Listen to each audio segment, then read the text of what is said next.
ngomong lupa, kalau saya punya ngomong gitu, sehingga orang itu gak pulang-pulang. Waktu makan siang makan, gak pulang-pulang. Loh, ya kita bukan pengen ngusir tamu, cuman kok lama banget. Kayaknya, gimana Pak sehat? Buya, ilmunya mana? Apa? Ilmu mahabbah. Oh, ilmu. Oh, sini dulu. Bismillahirrahmanirrahim. Wah, langsung dulu. Mau ikut niru ya. Bismillahirrahmanirrahim. Tuh. Nanti pulang, punya uang enggak? Punya ada. Pulang mampir ke warung, beli sesuatu. Bukan bunga, bukan minyak nyong-nyong, bukan. Beli kue kesenangan istrimu. Nah, terus nanti pulang ke rumah ketuk pintu. Assalamualaikum. Cari istrimu di mana? Kalau istrimu lagi masak, kamu goda dari belakang, kau tiup lehernya. Terus kau gigit kupingnya. Terus kau buka roti, kau suapin dia. Terus kau bantu kalau lagi bersih-bersih dapur, kau bantu mungkin kau rapikan, kemudian ambilkan anduk, sayang, ayo cepat mandi. Setelah mandi, dia di kamar mandi, Anda sudah mengambil baju yang bersihnya, nunggu di depan kamar toilet. Waktu keluar, ayo pakai ini sayang. Terus nanti bawa ke kamar, dudukkan, kau duduk di sampingnya. Kemudian kau pegang tangannya, kau pijit-pijitin pundaknya dan sebagainya. Buya, ilmunya mana? Ya itu ilmunya. Kau ini kok bodoh banget. Kok cari ilmu? Adalah ilmu selain itu. Punya ilmu enggak kira-kira ini? Ya ilmunya itu, apalagi berbuat baik itu penting. Tapi jangan nuntut suamimu gitu ya. Kacau ini bahaya. Istri juga begitu. Istri itu tolonglah kalau suami datang itu ya sedikit biarpun sibuk kayak apapun, tinggalkan itu semuanya. Handphone, masak, sambut suamimu, ahlan wa sahlan suamiku. Gitu. Jangan sampai ya sedikitlah kita perlu buat berubah dalam hidup ini. Perhatian itu penting, mengundang kasih dan cinta. Tapi jangan menuntut, lakukanlah kewajibanmu. Jangan menuntut, nanti udah ngomong, kata Buya begitu, wah itu sudah gak benar lagi. Lakukan kewajibanmu. Kalau suamimu kurang ya, kamu memulai dulu. Baik, kemudian ini, ya hidup itu kadang-kadang salah dalam rumusnya. Masa agar suaminya mencintai dia? Ini gimana cara berpikirnya? Coba ibu renungi. Suamimu sangat cinta kepadamu, lalu kamu tidak cinta. Enak? Enak nggak? Ya nggak enak. Lah ini rumusnya salah hidup. Makanya kenapa Nabi mengajarkan bangun cinta di hati, bukan bagaimana orang mencintai aku. Coba istrimu sangat cinta kepadamu, lalu kamu tidak cinta. Aduh, enak disenggol. Ngapain kau ini? Ternyata yang bikin indah adalah cinta yang ada di dalam hatimu. Nah, kita perlu bangun cinta. Maka bangun cinta dimulai dengan banyak mendoakan. Orang yang mulai, hari ini kita mulai kurang cinta kepada siapapun, apalagi pasangan, istri, keluarga, dan sebagainya. Yuk kita doakan dengan doa kebaikan. Doa kebaikan, sudahlah. Tadi memang katanya berat, apalagi orang kurang ajar. Sebab ini orang kurang ajar sama kita, kalau kita biarkan akan jadi benci. Kalau benci jadi dendam, kalau benci dendam nanti akan muncul kejahatan yang lainnya. Mulai dari kita menggunjing, menfitnah, bertepuk tangan atas musibah yang menimpanya. Semua dosa gede itu. Kalau ada orang muslim ketimpa musibah, kita tepuk tangan, dosa itu Allah akan timpakan musibah ke kita juga kok. Dan gara-gara apa tadi? Gara-gara dendam. Ngapain dibiarkan dendam? Sebelum dendam menjadi satu tindakan yang negatif, yang jelek, ayo kita tumpangi. Nanti malam dengan doa. Tapi berat, kurang ajar banget dia itu ya. Baik.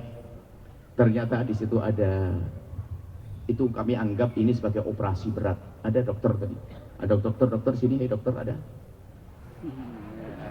Ada dokter. Nah dokter itu kalau mau operasi harus pakai obat bius. Ibu pernah sesar, ada mentang-mentang pengen rindu punya anak, yang penting cepet lah bedah perut saya, nggak pakai obat bius, nggak bisa. Harus pakai obat dalam waktu singkat. Berapa menit lagi? Baik. Ada obat biusnya. Obat biusnya, Anda amalkan nih obat bius. Coba semuanya ditelan nih obat bius yang luar biasa dari baginda Nabi SAW. Dan saya setelah menelan obat bius ini, begitu mudahnya saya mendoakan orang lain. Obat biusnya bunyinya hadis dari Abi Darda. Imam Muslim meriwayatkan dari Abi Darda, Nabi, dari baginda Nabi bersabda, "Ma min 'abdin muslimin yad'u li akhihi al-muslimi 'ala dhahril ghaibi illa wa qala al-malaku wa laka bimithli." Tidak ada seorang mukmin yang mendoakan orang lain yang orang itu tidak ada di hadapannya. Tidak ada di hadapannya maknanya dua, tempatnya memang jauh beneran, atau dekat tapi bermusuhan. Nggak cocok tadi. Kalau kita mendoakan dia, malaikat menjawab walaka bimithlin, kau dapat duluan.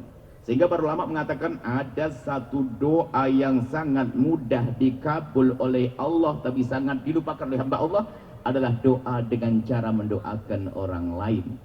Lebih cepat dikabul daripada ada nunggu umroh pergi ke Multazam sana. Kapan umrohnya? Minta doa ke kiai-kiainya susah ditemui.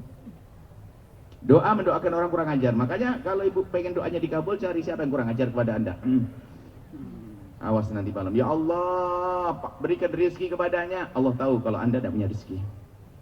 Minta rezeki, biasakan dengan demikian. Dan yakin Nabi, resep dari Nabi. Maka jangan biasakan dengan kalimat kotor. Kemudian ini sedikit ancaman, bukan ancaman, memang begitu. Kalau kita biasa doakan jelek, mungkin orang itu adalah boleh betul dan layak kita doakan dengan doa jelek. Tapi kalau ternyata dia tidak layak kita doakan, ternyata doa itu akan melambung dan kembali kepada kita. Maka doain jelek itu tetap gak enak deh. Sampai suatu ketika ada mungkin seorang pemimpin negara atau pemimpin suatu kelompok perampok, pencoleng. Kadang seandainya ada memberi kabar, kamu dikasih doa satu dikabul untuk pencoleng ini. Antara dia mati atau dia tobat, saya mikir. Mungkin pertama biar mati. Wah, kalau dia mati masih punya wakil banyak dia. Tapi kalau dia tobat, bawahnya diajak tobat. Lah kan enak, mending doain baik. Ngapain doain jelek? Percuma. Apalagi itu juga umat Nabi Muhammad SAW.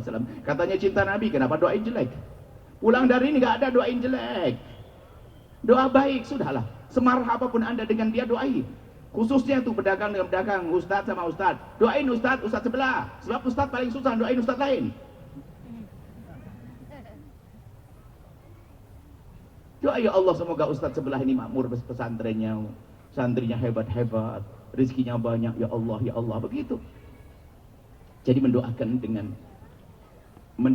orang lain menjadikan Allah mengkabul doa kita. Ini mujarrab, anjil, amalkan. Sudah, jangan biasa mendoakan jelek kepada orang lain. Pastikan anda pulang, maka pulang ke rumah ini, setelah ini agar anda bahagia, hidup sehat, nanti pulang ambil kertas. Cari orang-orang yang kurang ajar. Cuman judulnya jangan, nah ini hakikat. Kalau anda tidak usah ngaji ke sini, ngapain anda datang ke sini kalau tidak manut dengan omongan saya? Pulang ke rumah. Cuman judulnya jangan jelek, nanti dibaca oleh anak kita nggak enak, berarti anda musuhan. Orang-orang baik yang aku doakan. Setelah itu setiap malam anda gempur. Mungkin di awal-awal pertama kalau anda disoting, mungkin muka anda masih jelek. Doain orang masih, ya Allah semoga rezekinya banyak. Mau deh, tapi besok mulai kendor-kendor, akhirnya biasa. Akhirnya anda menjadi terbiasa doain baik. Indah setelah itu. Itu kalau pengen bahagia, maju. Kenapa bagaimana bisa maju? Kita sudah tolong menolong. Kalau orang hasut nggak mau nolong, nyungsep lo, mati lo, bangkrut lo, bahkan jelek banget semuanya. Tapi kalau orang ini maju, negara maju. Ini ada perkenalan, ini ada saya kalau lihat Pak Wali Kota, suatu ketika ada calon wali kota datang ke saya malam-malam. Buya tolong doain saya. Doain apa? Saya mau nyalonkan biar jadi. Memang wali kota tidak berani rumah kita terang-terangan, biasanya sembunyi-sembunyi. Tidak ada. Cirebon tidak ada wanita terang-terangan. Bukan karena berani, karena apa? Dia menghargai. Malam-malam jam 11 ada minum teh bareng. Tolong Buya doain saya. Doain apa? Pengen jadi wali kota. Ya udah bismillahirrahmanirrahim. Ya Allah. Kan namanya si B, dia A, dia apa? Lawannya B gitu. Ya Allah. Jika B, ya A, dia A. Lawannya B. Ya Allah, jika B layak jadi pemimpin di sini, jadikan dia pemimpin, ya Allah. Ya. Saya, Bu, saya ulang lagi. Ya Allah, kalau Mang B pantas jadi pemimpin, jadikan dia ya pemimpin, ya Allah. Dan dia jujur, jadikan dia Allah. Buya, saya. Coba ente ngamini janji Nabi, Allah ngasih buat ente.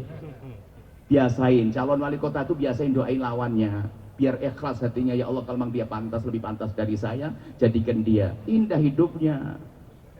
Kalaupun dia nggak jadi, memang dia sudah siap, saya pengen berjuang, bukan saya rebutan kursi. Bukan nasihat buat Pak Wali Kota, bukan.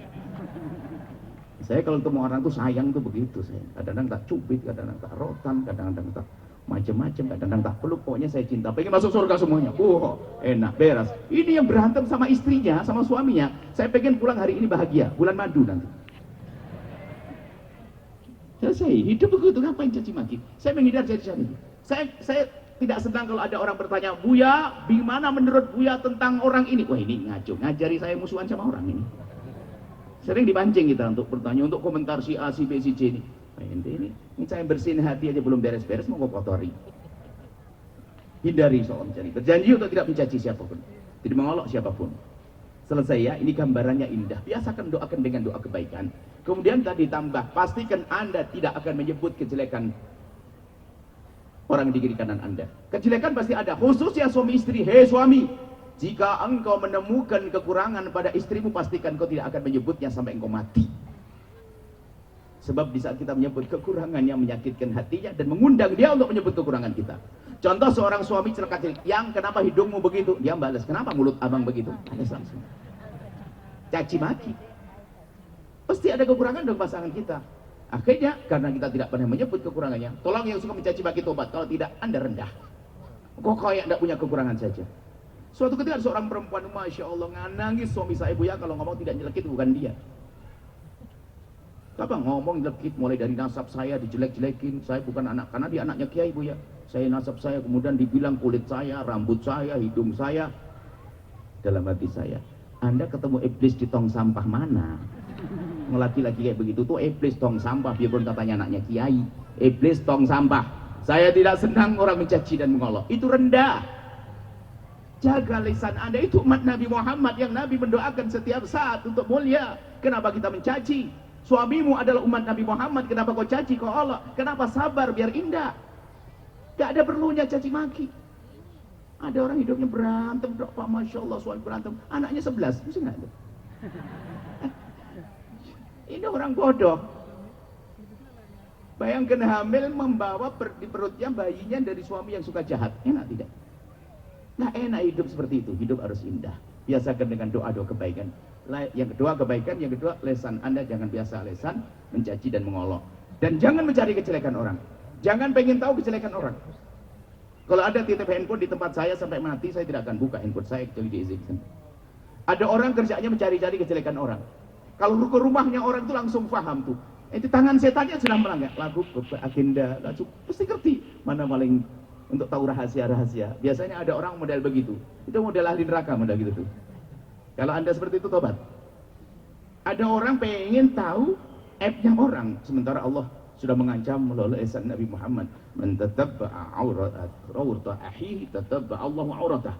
Yang mencari-cari kejelekan orang, Allah akan bongkar aibnya. Wa yafdahu walau fi qasri baiti, dan Allah akan rendahkan di rumahnya. Sudahlah, jangan ingin tahu kejelekan orang. Saya tidak menghimbau seorang istri buka-buka handphonenya suami. Saya tidak menghimbau suami buka handphonenya istri. Gak ada perlunya. Istri punya rahasia dengan adiknya, dengan abangnya, dengan saudaranya. Ini sebagai contoh saja. Apa sih perlunya itu semuanya? Kalau mungkin hal yang mencurigakan, Anda harus pastikan saat saya ingin melihat, kalau terjadi apa-apa, saya tidak akan berubah sikap saya. Belum emosi dulu, fitnah dulu. Oh, kalau memang berani melihat karena satu hal, lihat tapi pastikan kau tidak akan berubah. Kemudian setelah itu Anda bisa menjaga bagaimana untuk menyelesaikan masalah. Tidak emosi dulu, sampai ya dibanting, berantem, cerai. Setelah cerai bingung, maafin saya. Tidak ada. Kita perlu belajar. Ini rumus ini panjang sebenarnya. Apalagi pengajian habis asar tuh nggak kira lama. Insya Allah ya. Selesai, tolong kami ingin hidup indah siapapun Anda. Jangan merendahkan siapapun, jangan mencaci siapapun. Kemudian jangan mencari kesalahan siapapun. Doakan. Sudah bisa doakan, obat biusnya saya masuk ya. Kalau Anda pengen dikabul doa Anda, jangan doa untuk diri Anda sendiri. Tambah lama, doanya orang egois, anak, aku tidak didengar oleh Allah. Tapi kalau doain orang cepat, ya Allah dia, ya Allah dia, ya Allah dia, cepat. Kalau ya Allah anakku. Memang kadang doanya anakku. Anaknya orang lain nanti dulu, ya Allah anak saya dulu. Egois, iblis, ana khairun minku. Tapi orang yang lapang hatinya mudah mendoakan orang lain, khususnya seprofesi. Ustadz dengan ustadz, pedagang dengan pedagang, pejabat dengan calon pejabat, doain. Oh indah, mulia hatinya, hebat. Baik, kemudian selesai penutup bahwa habis dioperasi, kan sudah dioperasi pakai tadi obat bius, dioperasi, harus kasih obat nyeri. Biasanya ada sadar, siuman sedikit sadar. Saya kasih obat nyeri. Obat nyerinya adalah gambaran nanti di akhirat tuh kayak begini. Orang telah dibangkitkan diizinkan untuk menuntut kepada siapapun yang berbuat zalim kepadanya. Sampai ayam jago, jika zalim pada ayam jago yang lainnya, diizinkan untuk menuntut. Cuman bedanya, kalau manusia melanjutkan perjalanannya sampai surga atau neraka, kalau ayam jago mati dan selesai kisahnya. Itu diizinkan. Anda pernah mendengar orang begini kalau lagi marah, demi Allah aku tidak rela saya tuntut di akhirat. Pernah dengar? Pernah?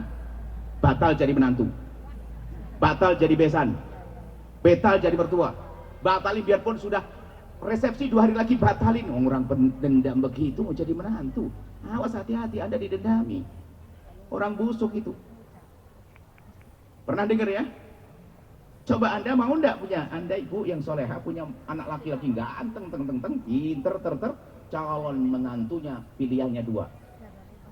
Yang pertama cantik, yang kedua juga cantik. 2 sama pinter-pinter. Cuman beda yang pertama kalau marah langsung dicatat, ditulis. Jam begini dia telah jatuh padaku. Demi Allah aku tidak rela saya tuntut nanti akhirat. Ini calon yang pertama. Calon yang kedua di saat didolimi sama orang, ya Allah, semoga yang dolim padaku diampuni oleh Allah, semoga dimuliakan oleh Allah. Pilih mana Bu? Pertama, kedua? Kedua. Makanya ibu jadi yang kedua, jangan jadi yang pertama. Jangan pinter ngomong tok. Selesai. Indah sebetulnya hidup Nabi itu indah. Kemudian di padang mahsyar diizinkan. Cuma nanti ada diseru, ini penutup. Ainal mutahabuna bi jalali. Mana orang hidup di dunia Allah menyeru. Mana orang hidup di